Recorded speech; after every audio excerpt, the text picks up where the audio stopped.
Welcome, one and all, throughout time and space for this episode of Weebs on the Weekends, the podcast where we break down the anime news highlights of the week and give a retrospective look at an anime that premiered 10 years ago.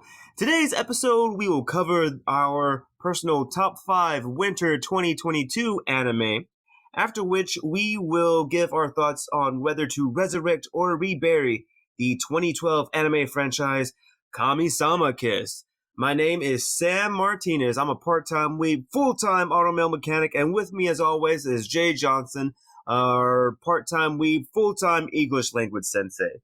Now, Jay, I have to say, the other day, I had finally gotten a weebish thing that I have ordered online. Actually, because of you. You put me onto this website, Mini Katana, and they were selling Uzui's sword at the time, Tengen Uzui. And bro, I am not gonna lie, when I opened up the packaging, I felt like going and slaying some demons. Yeah, because it's real tensile steel, right? So it's actually a blade. It's not actually safe for conventions, essentially. I have to look at it again to see if it's full tang or half tang. But as you said, it is metal and it is sharp. I would have to comment on the pricing a little bit because when I have gotten my other two swords, the Trafalgar Law and the Toshiro Hitsugaya sword, those were what? Trafalgar Law I got within the last 5 years. My Toshiro Hitsugaya sword within the last 10 years. And both of them, they're both fully metal. I don't know if they're completely sharp, but they both are metal and full tang, I believe. And I was able to get them under $50, both of them, separately.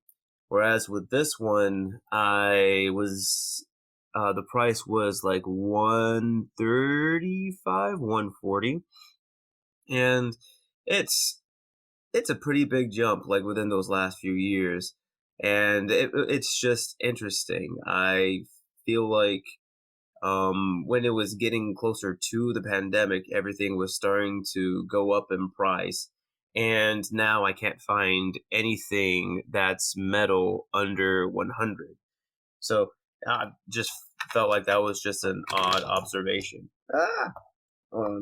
But talking about battle anime, I know that this past week, the Dragon Ball, is it Dragon Ball Legends or is it Dragon Ball Z Legends? Yeah, Dragon Ball Z Legend. Dragon Ball Z Legend. It's what's the word? It's a original animation fan homage to the Dragon Ball Z franchise, where it's so pretty. And one thing that's just very odd to me is that there's definitely creative liberties taken with the story, but it's just like every Dragon Ball fan, every Dragon Ball Z fan just loves it. It just seems like everybody just went cray for it when it dropped. And I wanted your thoughts on it, on why do you think it became so popular so quickly? Right, because I think we're living in an age where, this can be done through fan animation. And a lot of fans now have grown up to be animators, and, a lot of properties in the anime industry are being produced because they grew up on anime in the West and it's been globalized, so you got a lot of cultural influences. But it's definitely serving the same function as Marvel has done with the What If series. And it's also compounded by the fact that Dragon Ball has done Dragon Ball Z. Was it Dragon Ball Z Heroes or Dragon Ball Z Heroes? No, it's Dragon Ball S Heroes. It's in the Super. Yeah, it's in the Super. Interesting. Okay, yeah. So it's basically not What If, but it's one of those stories that deal with the alternate universe of Dragon Ball, and you see different iterations of Goku, of Trunks, of Vegeta. So whatever. Oh, that is it's based off of a game. I think it's like one of those Xenoverse things. I think that one, it's called like Dragon Ball Hero or Superhero. It's very weird. And Dragon Ball Super is when they're following the Tournament of the Universe arcs, that sort of thing. It's Right. weird. Like like the naming conventions does muddy up the waters a little bit. Right. And Dragon Ball has already dealt with time travel. So, multi-dimensional travel, Mm-hmm. especially when they start dealing with, I mean, they established that in canon that there's multiple universes. So there's going to be multiple iterations of like the Saiyans or the Tuffles from Dragon Ball GT, for example. So this kind of feels akin to that the creator of this was Nazar Pasha, and his YouTube channel is Mystery Meat or Mystery Meats something. I forgot the third word. My bad.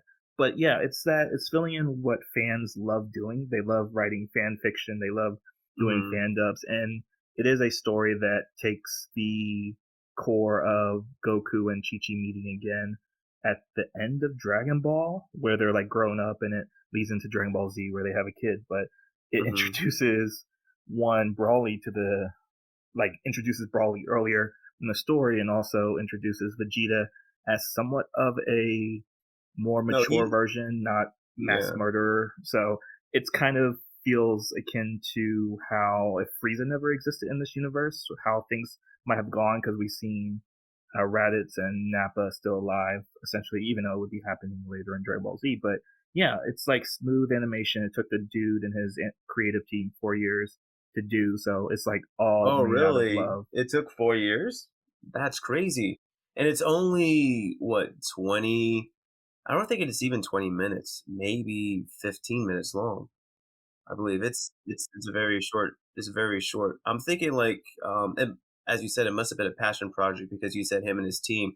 They must have been doing that in their in their off time. If because like if he has a team, it I feel like it would have been done a lot quicker if they just focused all their time on it. But it seems like they have normal everyday lives. Right. So if you wait until the end of the video on his YouTube channel, he has a message to the viewers explaining that it was a nonprofit project. Hmm. All of his animators and creative team did not receive any pay while this was being done. So it was just a passion project, like you said. So it's something that hopefully now that there's like 6 million views on it and it's spread across Instagram and Facebook, so there's probably a lot twice as much than Hmm. what the YouTube video is showing. But yeah, it's definitely hopefully that he's going to get funding. Like if he starts a Patreon, well, he has a Patreon, but if he starts like funding this for the next project, because it ends very much on a cliffhanger. So hopefully the next episode, like he says in the video, that it won't take another 4 years. So, but yeah, I was overly excited for it. I watched it like 5 times. I would have to say my favorite part in that video, even though it was probably like the most diverging from it, or at least like from the Dragon Ball War. It was when Goku, I guess that would be his equivalent of his Super Saiyan form, or sort of like a rage, or not necessarily a rage. It could be like his Ozuru form, like his Great Ape form, where he basically breathes out fire and the fire engulfs his face and he turns into a Sun Wukong version of Ghost Rider where his hair is sort of on fire. Just like that whole animation sequence, it catches you off guard and it's so clean and it's so cool that like even though like as I said like it diverges from the lore so much, I'm like I can get behind this. It's like it was done so well. It's like random, but this is really really cool. Like that was my favorite part. What about you? Did you have a favorite part? Yeah, there is a moment Mm, where I think it's in one of their fusions. I think it's like Vegito or Gogeta, where he gets an energy sword, mm-hmm. and Vegeta pulls out the energy sword in this, transferring like all his Super Saiyan energy into the sword, and then cuts off Brawly's hand.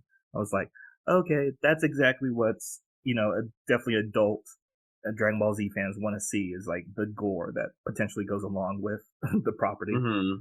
Yeah, like you said, that energy sword and like it sort of works like a lightsaber too, because like as soon as he cut it, like it cauterized it, so it like you get a little bit of blood spray, but like you still get to see like some of the meat hanging out. So like you said, just a little bit like that adult or at least that mature content that you would get in these epic fights.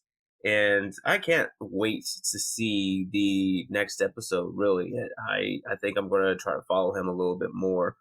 on YouTube a bit. Oh my goodness, Jay. So like just talking and gushing about, this anime. I know coming up we are going to be talking about Jay's pick, Kamisama Kiss. And again, time codes, description below. And for those, Jay, you wanted to mention about our YouTube viewers or listeners? Oh yeah, of course, because on our regular standard episodes, we have two segments where we talk about either the anime news or a special topic, and then go into our 10-year anniversary review. So on YouTube, you'll find the 10th anniversary review by itself, but on Spotify, you'll find the full episodes. So you have your choice of seeing a nice visual component to the actual review, and then you can listen to our beautiful sultry voices for the full hour length for the news or special topic and review. So it's a nice combination to offer everyone a choice between the two, or do both. But yeah, same name, Weebs on the Weekends, can be found on Spotify, iTunes, and YouTube. So this is Kamisama Kiss, or Kamisama no Kiss, and it is the 10th year anniversary, which premiered back in October of 2012. So we're a little bit early of the 10-year anniversary, but that's okay. So this is based off of a manga series that ran from 2008 to 2016. It falls into the category of rom-com with some sci-fi elements on the side. And then we go to the anime, which was animated by Studio TMS Entertainment, ran for 13 episodes with some OVAs in between. It's season 2, which ran in 2015 for 12 episodes.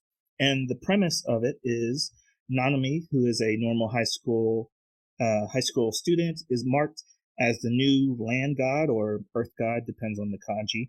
But with this marking, she inherits a shrine and familiar Tome, who is a reformed fox spirit, and she's basically in charge of dealing with demons and yokais and their interaction with humans, and kind of being a matchmaker as well. So it's available on Hulu and Funimation. And my overall experience with this was a first time viewing. How about you, Sam? This was my first time viewing as well. And I'm sorry. I knew it was supposed to be a comedy, but I didn't realize just like how high octane that it was going to be. What was your first reactions to it? Right, because I didn't really expect the comedy to be so not unique, but it has a very specific space inside the anime community. So yeah, we talked about before how you haven't seen Ouran Host Club, so it's the same high octane, like you said, comedic feel to it. So like if you were going to summarize this outside of the premise, I would say this is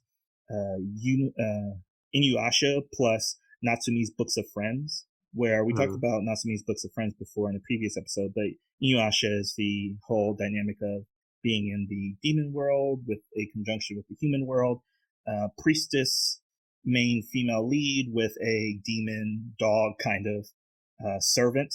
So in the first episode, Tome like becomes her familiar, but she does it in a very Inuyasha kind of way by kissing him and making her familiar by force, essentially. But yeah, the comedy does stem from the same that you can find with Ouran Host Club, that basically comes with this kind of kabuki kind of feel to it. And if you want to know anything about kabuki, it's kind of the Japanese equivalent to like the Looney Tune aesthetic. So there's a lot of exaggeration movement, exaggerated motion, speaking. There's a lot of comic elements that go into it since it's a visual medium. But it's high octane. Man, that's such a perfect word for it.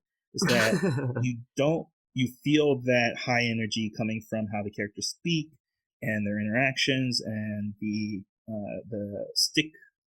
slapstick nature of it.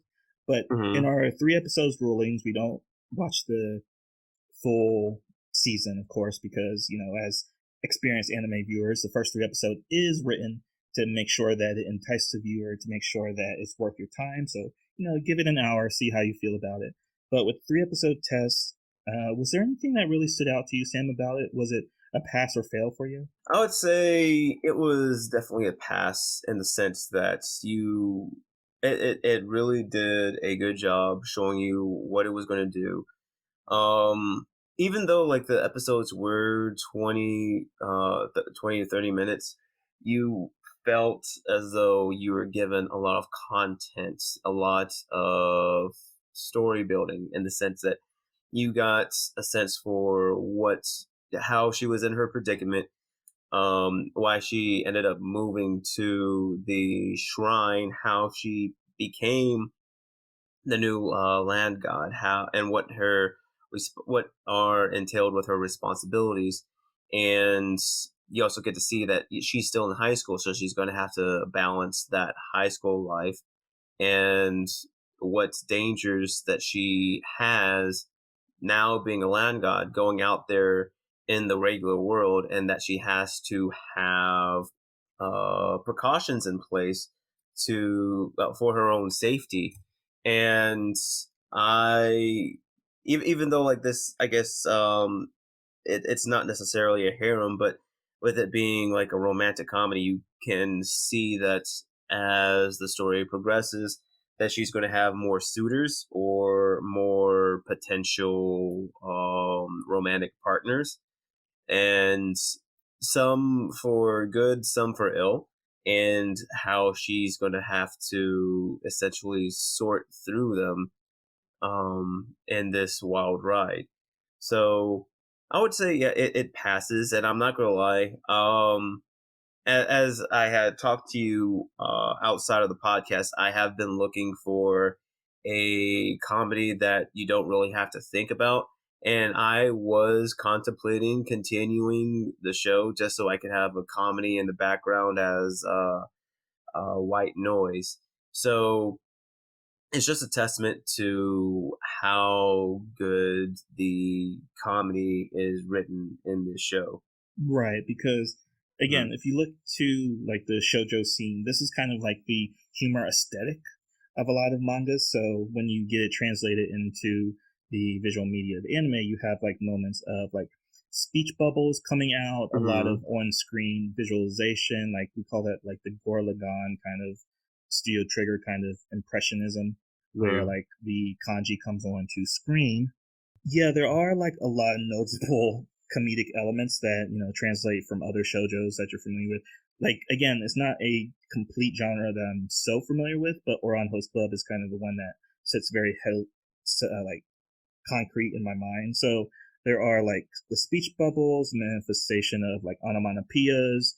There's like the Mhm. shading that happens with characters, like when they're depressed, they get like the overlay of like shadows and like straight lines over them to show that they're bolded line art, I guess you would call it. Mhm. There's a lot of like Looney Tune stretching of facial features. There's like exaggerated movement and speech, like I said, and that's the kind of kabuki element. So if you ever want to talk about this Oh, okay. kind of Yeah. art style and the comedy that appears in anime, you say it's kabuki-esque. So there's a lot to the 3 episodes, like you said, Sam, that there is incredible pacing to it. It's just like rapid motions. Like Nanami tells you about like, oh, her father's a deadbeat and she's responsible with like taking care of the house and herself. She's kicked out of the house in the beginning. That's kind of why that's the initial inciting incident where she needs to find a place to live, and she helps essentially a homeless man who is in secret or has been in hiding for the past 20 years. So she's like, oh, I saved you. And he's like, oh, as thanks or penance, I'm going to give you a kiss on the forehead, which transfers like his responsibilities over to her and then gives her a place to, be taken care of, but also gives her responsibility. And I think the really amazing thing about Nanami as a character is that she's not a damsel in distress. That she has a lot Yeah. of three dimensionality to her, where she's a not a tsundere. I don't think she falls into that character, but like she doesn't really have a personality typing like you would expect to be stereotypical for romantic comedy, Mhm. but she's very much of the Kagome kind of headstrongness, and she speaks her Yeah. mind. She has a lot of responsibility. She stands up for those that are being oppressed. She has like a lot of hobbies essentially. She feels like a well-rounded character because she sounds real whenever she talks. And then Tome, who is basically the second lead or the romantic interest, I'm assuming eventually, is that he's just as stubborn-headed and as charismatic as she is, and so they feed off of each other very well. And usually that's the problem with harem romantic comedies. It's like it's serving one of the parties, but never both. So Hmm. Tomei is definitely like resistance to serving a human, but he in the beginning is like, oh, he can't help being good natured about it as well because one, he's super powerful, and two, he's also a demon. So like he's drawn into not being attracted to this human, but he's drawn into having a relationship with a human and being resilient to it. So like there's already a push and pull dynamic to their relationship, and she even has like a curse kind of bounding to him where he has to follow what she says. So there's a lot to play at it, but I think you're right about a lot of what you said. I would say like that's one thing that's always been kind of interesting in shoujo anime, right? Where we've seen that in this one, we've seen it in Inuyasha. There was also another anime that we saw recently where I made the similar comparison, where basically the female main character has some power, some physical power over the main male supporting character. Whether it's he has to do what the main character says, or he has some actual like physical limitation that pulls him back towards her. And it's just a bit odd. I don't know. I guess like maybe it's sort of like a power fantasy for females that they would have, like how in a lot of shonen anime we would have like power fantasies where the guy doesn't really have to do anything and they're a ladies man, like every girl like throws themselves at him, whereas in the shoujo, like for women's fantasies, like anything they do or they say, like the male character would do it without question, regardless of how against the action that they are. It's just kind of weird that that's considered normal. That you essentially made somebody a slave, and yet it's still written off as a joke. But I don't know, women and people in general are just weird. I'm just trying to think. Like the one thing that did seem kind of interesting moving forward was that one transfer student that seemed to be a Tengu, how he wanted to seduce how he wanted to seduce Nanami because she is a land god, and he was saying that like if he can like eat her heart, then he would get her powers. And because he is more acquainted with the human world, he is trying to finesse it a little bit more. And just and we saw earlier in the show how her having like the other god's blessing, how that makes her very attractive in a nutritional sense to some of the other yokai. And having that transfer student come in trying to be more methodical in attaining her nutritional essence, it would lead me to believe that we're going to have other quote unquote antagonist romantic interests who are going to act in a similar fashion. So that would be kind of interesting to watch moving forward. Yeah, so that's what you're playing at when you talk about like there are like Hmm. vibes of a harem anime in here somewhere, Yeah. but it's like something that feels story driven versus just forced upon the story because if you Hmm. make the idea that divine power is a consumable item, I guess, is that any human or spirit maiden or shrine priestess, wherever that may go, is that yeah, that's why yokai or demons or monsters attack humans. That is that their spiritual energy is a nutrition to demons. So of course that's why there's a lot of needed interventions between humans and demons, and why there's attacks or why there are malicious spirits, and even she gets chased by a demonic hag in the first episode, and Hmm. that's again kind of to sell what the comedic element of this is that Nanami wants to do everything on her own. And that's where the tension comes from, is that Tomei, being in her service now, has to advise her, be her advisor to the demonic world. And now she has to be cautious of any characters that might be masquerading as humans in the human world. Because, yeah, he's a Tengu, but he's also a school idol, and he's has a lot of attraction with the other.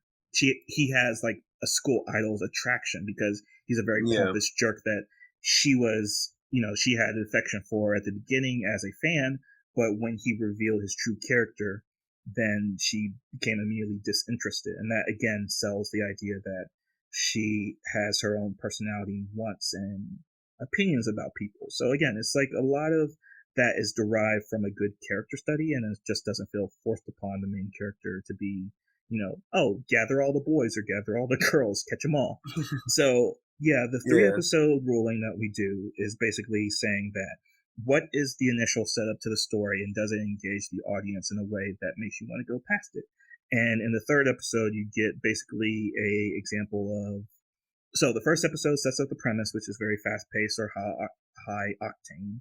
You get in the second Hmm. episode basically the trouble or the danger of why she needs to do her job properly, or that she's going to be a target in the future, and why Tomei is so arrogant, aggressive about what she should do and what she shouldn't do. And then in the second episode, you see that what her job entails is like building relationships between humans, even though Toei is in the camp of humans and demons shouldn't really interact. So it's like, again, building a dynamic of opposition and why both sides are needed in a conversation. And that's what they have. So I would say Hmm. it is a good episode test because it covers all those things. Again, it centers on the characters, centers on the premise and the world, and basically makes them likable, especially when, potentially it gets a lot more dangerous down the road. So I'm going to say it passed the 3 episode test. No, like it passed the 3 episode test for me as well. It's interesting that you mentioned how Tomoe has his opinion on where the relationships between yokai and humans should be, and he voices them when Nanami is doing her matchmaking for the Swamp Princess and the human. And that's also a good example of, as you said before, her exercising her independence, her agency. Because Tomoe, he was doing his job, he advised her, he's like, yo, this shouldn't be a thing. And Nanami is like, yo, I'm gonna do it anyways. And she does it all on her own. And the scene where she was able to give the human that push that he needed to sort of defend the swamp princess from the bullies that they ran into in the park. It was very, very heartfelt, especially in that scene a little bit earlier when Tomoe was being again the advisor, saying it's like, hey, all you can really do is just set up the situation. Everything else is based on them. And then from that, based on them from that point forward, the only thing that you can do now is just give them that push that they may need. And, it was just a very heartfelt saying that like all the pieces were sort of in place to make the outcome that everybody wanted. But going back to the main point that I was trying to say, so you had mentioned that Tomoe, mentioned that his stance on the human yokai relations, and yet he voiced his opinions about the princess and the human, but he didn't mention anything about the Tengu doing his own thing, just like living amongst the humans like that. And he is doing that within Nanami's realm, right? So you would think that like later on that Tomoe would be like, "Hey man, I told you yokais and humans can't live together. We need to do something about this guy." Right? Something along those lines. But I'm thinking he hasn't brought that up because her powers haven't really grown to fruition yet. So that may be something that he'll try to introduce once she becomes more proficient with her abilities. but it was just a supposed thought. But aside from that, are there any last minute thoughts that you would like to give on this anime, Jay, before we give our verdict on Resurrection or Rebury? No, no final thoughts. I think we covered it pretty. Mm-hmm. It's a very easy story to digest. Again, it's like something that I watched it Mm-hmm. in the dub, so I was very familiar with the voice cast of the dub because it's back in the early 2010s, which they share a lot Yeah. of similarities between all actors, voice actors of the time. So like in Oran Host Club, there's a character with glasses, and he plays Tomei because he has that kind of dark energy of the all-knowing kind of character, and that's kind of the character he plays. And it's Mm-hmm. very important for voice actors to find a personality to fit into. So it's a ruling of, for me, the 3 episodes passed, but we also give a verdict if it should be resurrected or reburied, meaning that we would suggest it, bring it back in 10 years later to resurrect it, or rebury it means it should stay in the past. And the verdict that I gave Champion, I keep wanting to say Champion, but it's the Italian word, Yep. Champion. That because there are better versions of that story, that I would rebury it. But with this, I Mm-hmm. don't see a lot of other, it's not a harem story, it's a romantic comedy. Again, we talked about My Dress Up Darling, and it feels very much in the same vein of that, is that the characters feel on equal standing, and that all the moments that have tension in it is derived from story beats. So even like your supposed thought, Sam, can be probably Mm-hmm. explained away in later episodes of saying like, oh, your powers aren't where they should be, so I shouldn't even advise you with information that you have no use for. That does very much Yeah. seem like a character, in character motivation for him to withheld information about the Tengu. Like, oh, I'll just deal with him in secret, or I'll have her kill a yokai for the first time because that might just be part of the job. So I would say, Mm-hmm. given how strong and high octane, I love that you said that, how octane the 3 episodes are, I would say that this is definitely worth a resurrection because of its 13 episodes. Plus, it has a second season, so it probably has enough of the original source material to be flushed out. So Mm-hmm. I would say resurrect. How about you? I was sort of in that camp that you had mentioned too. It's like thinking about on it, like it's a good solid story, and I don't partake in the romance slice of life genre, so I don't really know about any other animes to really compare it to. You mentioned Oron Host Club, and I know that's a big popular one as well. So if if I had seen Oron Host Club, I can have a better comparison to it. But I feel like with this franchise, it has more of a linear story, which I would prefer. And Oron Host Club, it's more slice of life. Again, with the high energy comedy that this work has, it sort of reminds me of Working, right? Where it's just like high energy and the gags are decent. And I would say that this is probably like a more linear version of Working story wise. And I believe I did resurrect Working. And as I said, like mostly with comedies, if I want to keep going, that usually means that it's pretty good.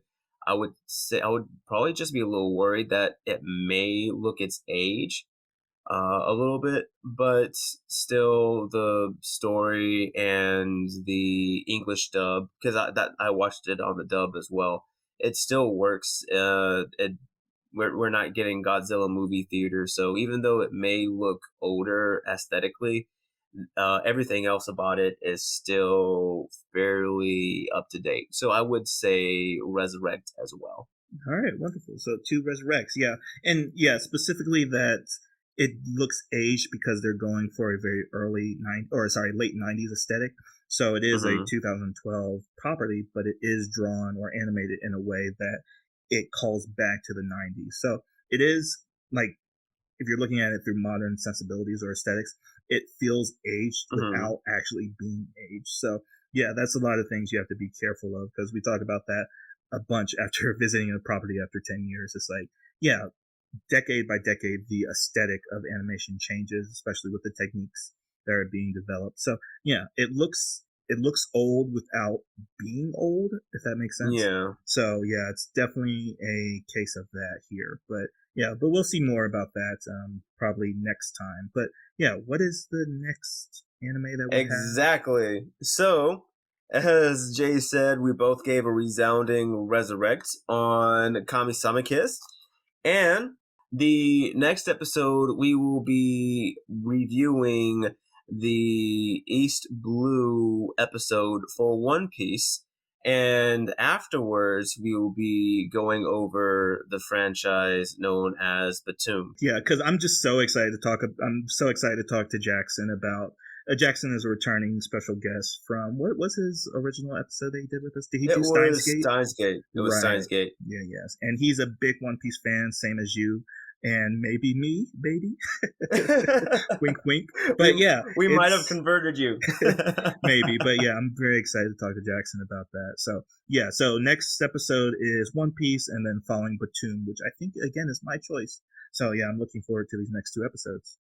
Yes, it's going to be quite the wild ride. And as you said, Jackie's going to be very, very informative. And we'll get some thoughts on the upcoming movie, One Piece Red, from him as well. And it's going to be fun. It was fun the first time with him. It's going to be fun the second time. And I can't wait for the next weeks to come. Aside from that, Jay, what have you got for us today? Yeah, now I'll close. And as a final just reminder, because I'm so interested to see how this gets animated on YouTube, we have a separate division between the full episode on Spotify and iTunes, and then a just review of the 10-year anniversary review on YouTube for the animations and all that visual goodness that Sam does. But yeah, for closing, I have another lyrics. Let's keep going with the lyrics for closing. So this is God of Thunder by Kiss. So, you know, Kami-sama no Kiss and God of Thunder from last episode. You get it.